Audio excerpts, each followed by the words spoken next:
Good morning, sister. Happy Friday to you. Happy Friday to you too, sis. Oh, I'm so glad that we are back here together again. Welcome everyone to In Black and White. I am your host, Katrina Deal-Mccall. And I am your host, Minister Adrienne Witherspoon.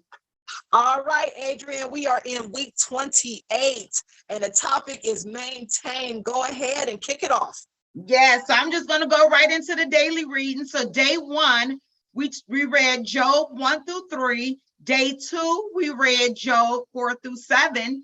Day 3, we read Job 8 through 11.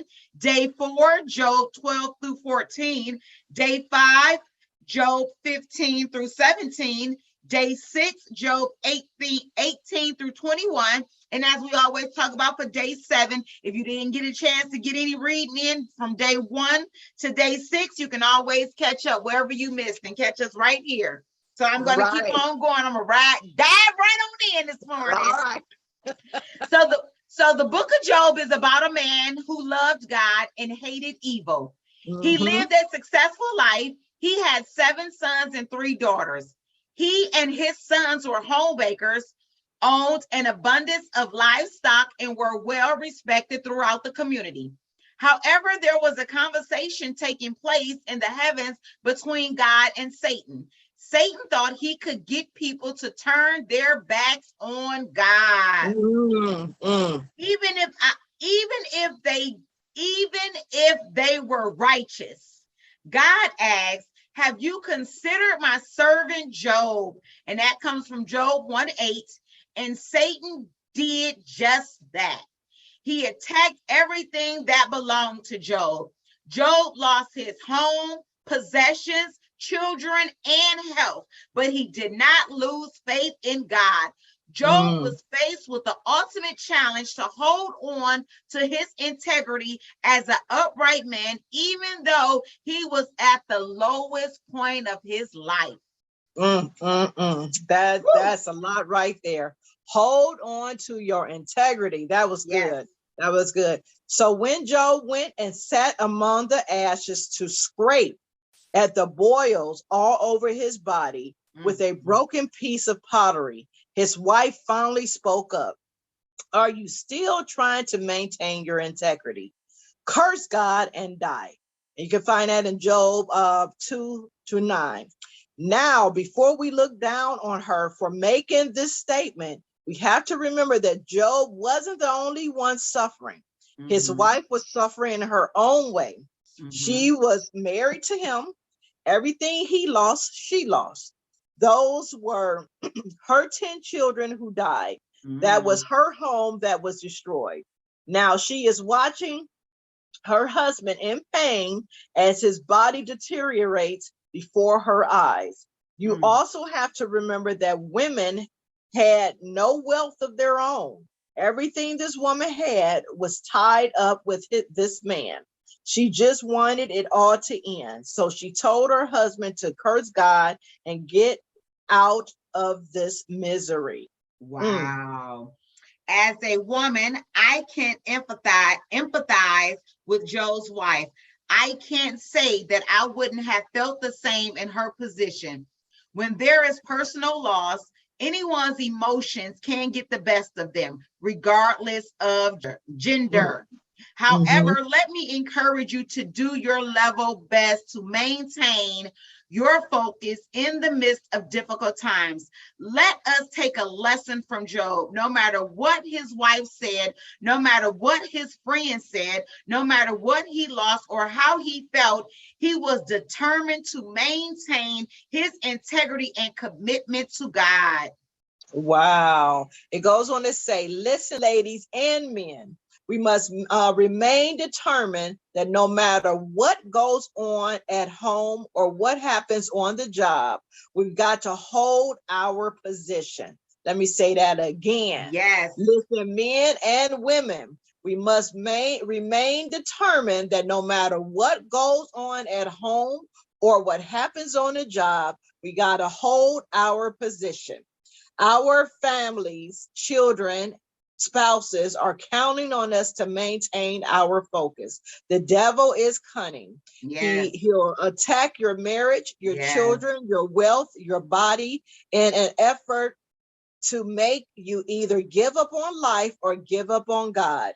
But you must be persuaded to persist in your commitment to God, trusting that he still has a plan for your life. Yes. No matter the test, maintain your integrity. Yes, that is good, good. Then Yes, it goes on. Go ahead, sis. I'm sorry. I was just gonna say this. Yeah, maintain. Yes, that's good. Then it goes on to the points to ponder. Question 1. Attacks come in many ways. Can you think of anything that will cause you to even think about turning your back on God?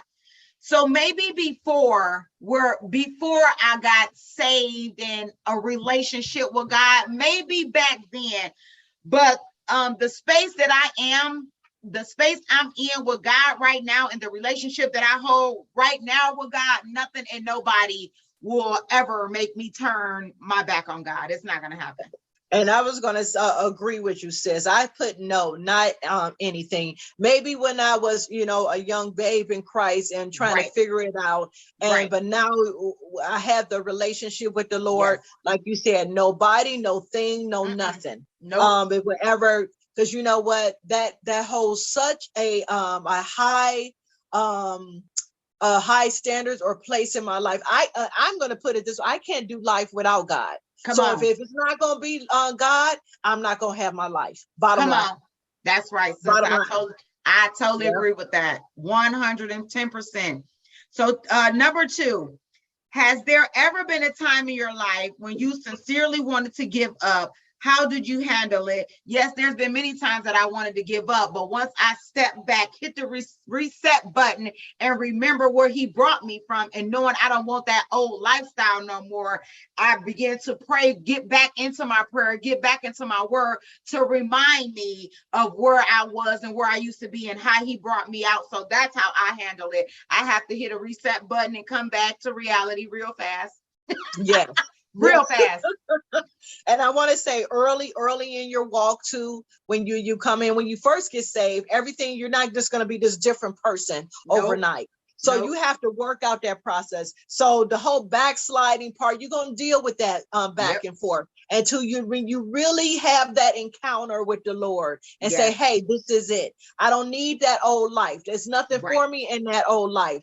This is my life now. And look, you wasn't living in, you thought you was living in, you're really living now. When you have that relationship with the Lord, you living now. You wasn't doing nothing. I mean, this quote they have, living my best life. No, you're not living your best life. You're living a blessed life. So I will take the blessing over the best any day. Yes.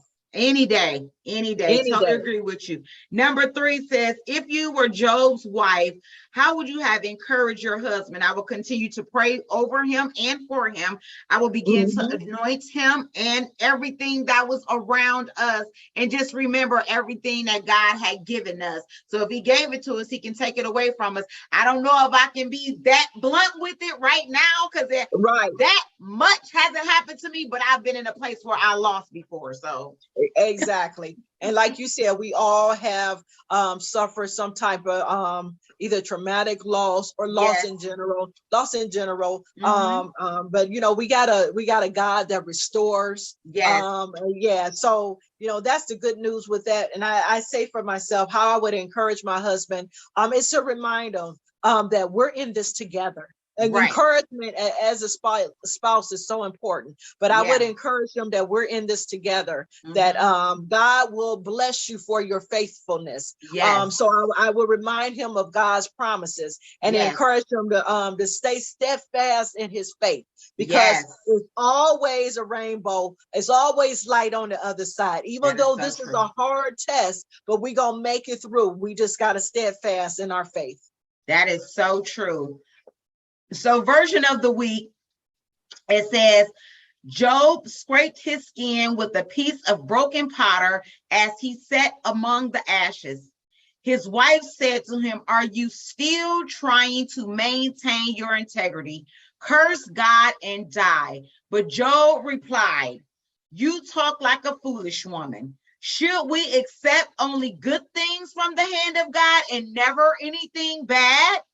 So in Mm. all this, Job said nothing wrong. He spoke the truth. He spoke the truth. Because That was look, an awesome word. it was. Awesome. Yes. Maintain your integrity. Integrity. Yes. If we can encourage anyone, you know what? Life is life. You're gonna Yes. have good days, bad days, sad days, happy days. But Yes. listen, it's best to do it with the Lord so you Yes. can get through them. Because Yes. without them, hey, I can't see it. I Me can't either. see it anymore. Me either. Yeah. So we are. Amen. Amen, amen. We moving Yes. right along. So next week we are in week 29, and week 29, you have to know. You have Yes. to know. So we're I'm going to ex- figure it out what we got to know. I'm excited about that, sis. Happy Yes. Friday to you. Happy Happy Friday to you too. weekend. Happy weekend.